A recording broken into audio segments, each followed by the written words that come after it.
Hey there, Sharon Horne-Ellstrom here. Welcome to day 92 of our Get Your Goals annual challenge. This month, we are focusing on spiritual well-being, spiritual health, and our goals.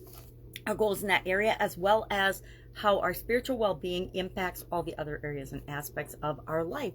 With respect to the life framework, I use a 9-part life framework, have for since 2021 actually only. I used a 7-part life framework prior to that: physical, mental, emotional, spiritual, financial, relationships, and contribution.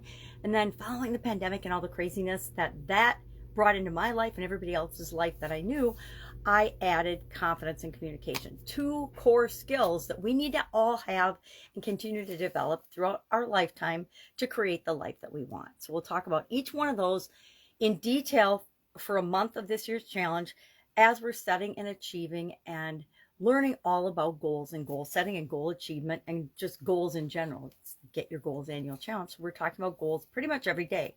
So our topic today is our spiritual core values and goals. And one thing I've learned over decades of trial and error is that if I know who I am and I know what's most important to me, which are my core values in each of the different areas and aspects of my life, decision making becomes easier. Knowing what to do becomes easy.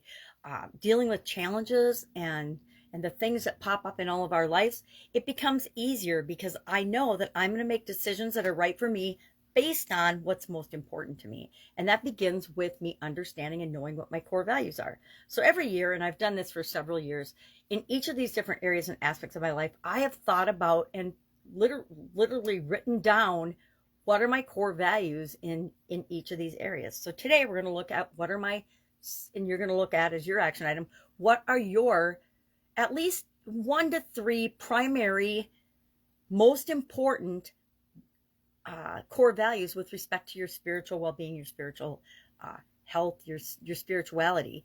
Yesterday we talked about our spirituality is our connection to something bigger than ourselves. It's a connection to our purpose or why we're here on the planet, things like that. And some people explore and do a lot of work in this area of personal development. Other people go through their entire life without really ever even thinking about it or contemplating it. I know I just did what my parents did, right? My mom was Catholic, so all my sisters and I were raised Catholic.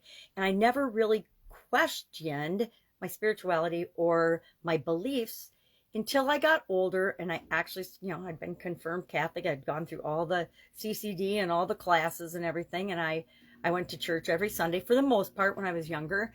And it wasn't until I was older and really until I had a sudden cardiac arrest in 2010 that I started to say, oh, I get to choose and decide what feels right for me. And that's when I went on a pretty big personal journey to figure out what was right for me, not only with respect to spirituality, but with every area and aspect of my life. It was a huge wake-up call, let's just say that.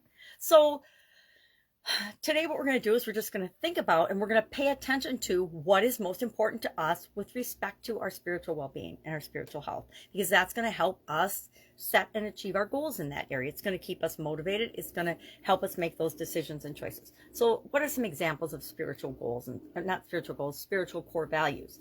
Honesty, trust, kindness, compassion, generosity, respect, tolerance, patience, authenticity, being yourself, openness, hope, love, spiritual growth, evolution, transcendence, whatever you want to call different areas and aspects of and different core values with respect to spirituality. It's up to you, because you not only get to decide which ones are most important to you, you also get to define and decide what they mean. What things mean to us is more important than what they mean to anyone else on the planet, right? How I define trust or kindness or generosity is my definition, my reality of that value and how that will show up in my world and how I will express it. And the same is true for you. How I define hope, for example, is different than how other people define hope. Most people see hope as a really, really positive thing.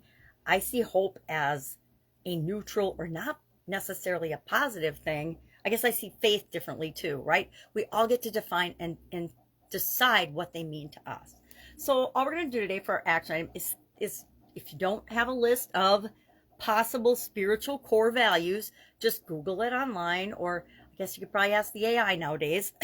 to Chat GPT or something, what are some spiritual goals or spiritual core values? See, goals, values, I get them mixed up. Goals, not goals. Core values. What are some spiritual core values? And you'll get other people's lists. You'll get organizations lists. You'll get different businesses lists. And you can just look through those lists and say, what feels best to me? What feels and resonates the most to me? I haven't picked my 3 yet for this exercise, so I will do that too. Usually authenticity or being myself is one of the biggest ones, and that comes up in a lot of categories, as does love. So sometimes I like to pick different ones that I know are going to come up over and over and over again, because at the end of the day, I do it for each of the different areas and aspects of my life. Then I look at the list and I see where the overlaps are, and I narrow those core value lists down. So I'm not making decisions based on, I have 9 times 3 would be 27 different core values. I very well have 27 different core values, and probably even more than that. I probably have hundreds of core values in varying degrees, but some are of higher priority than others. For example, love is usually my number 1 priority of core value, because if I make all my decisions and all my choices based on love, I'm going to make better decisions than if I make it based on 10 or 11 things. All right, so that's our assignment for today. That's our action item. Think about your spiritual core values and share at least one in the comments below. That's it. Have an awesome day. Any questions, hit me up. Otherwise, I'll be with you tomorrow.